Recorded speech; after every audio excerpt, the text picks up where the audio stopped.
apologize. You almost ran me off the road. I initiated my lights and sirens. I didn't hear anything. What, was your music on? Because I had the lights and sirens on, sir. Yes, sir. You apologize. I apologize. You're wrong. He stopped abruptly. Okay, I'm not wrong. The lights and sirens were activated. You ran me Okay, off the road I did not almost. do that, sir.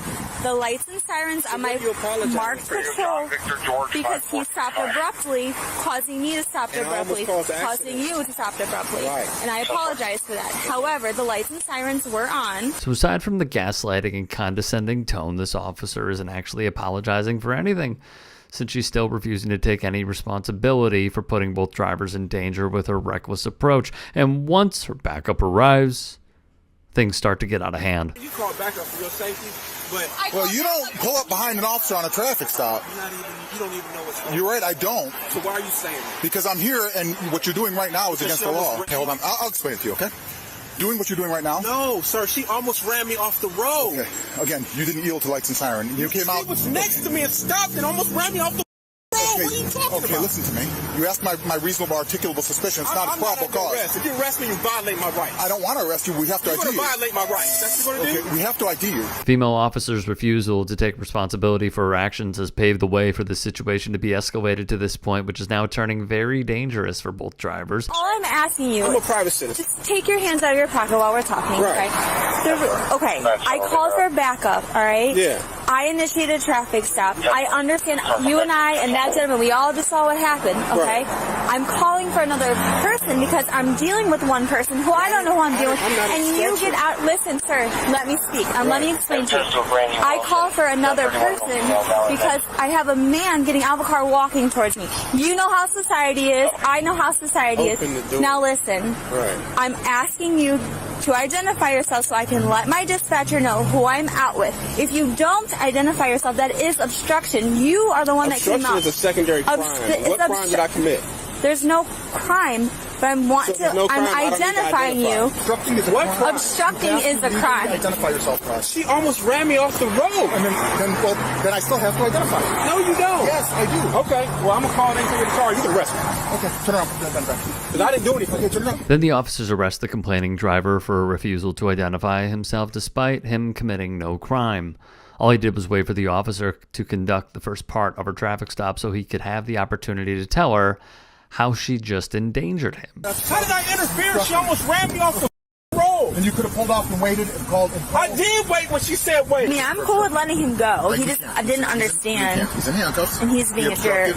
He obstructed. He refused to identify himself. I'm not going to sit out here and argue with somebody for an hour the legalities of it. You can come to court. Okay. So he gets a ticket for obstructing failure to identify himself. The actions from the sergeant here, not great.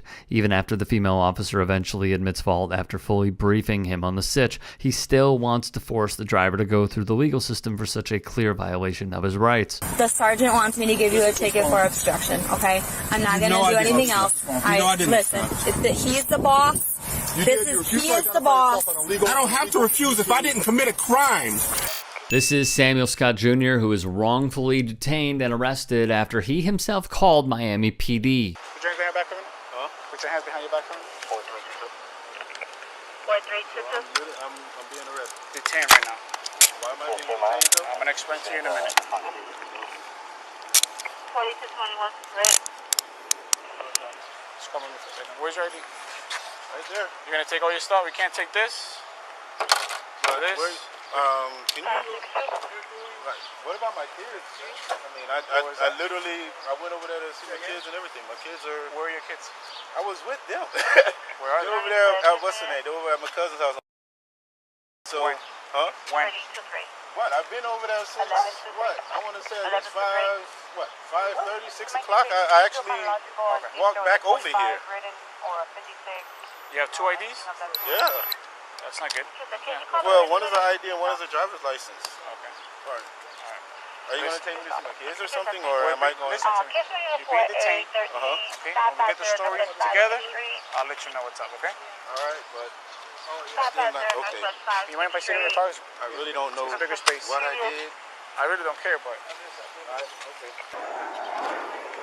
Alright, listen. I'm gonna reach your rights real quick. Alright? I'm telling you guys got the wrong guy. I can confirm where I was, and I can even confirm my activities.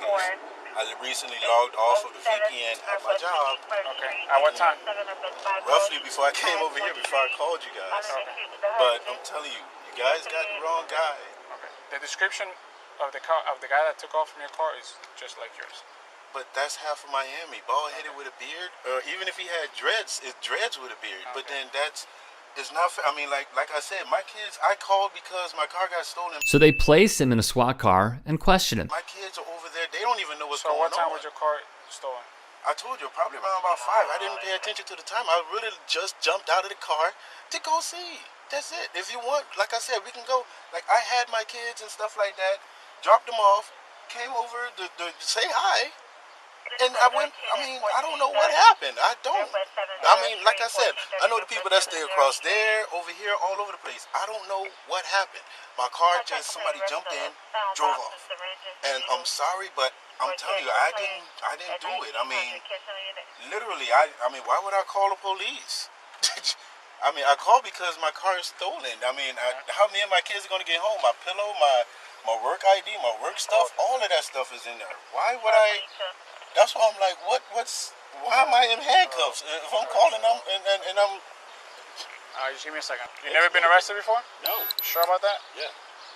Never been arrested. Ex-military, never been arrested. What's the last 4 of your social? He really asked, "Are you sure about that?" The hell?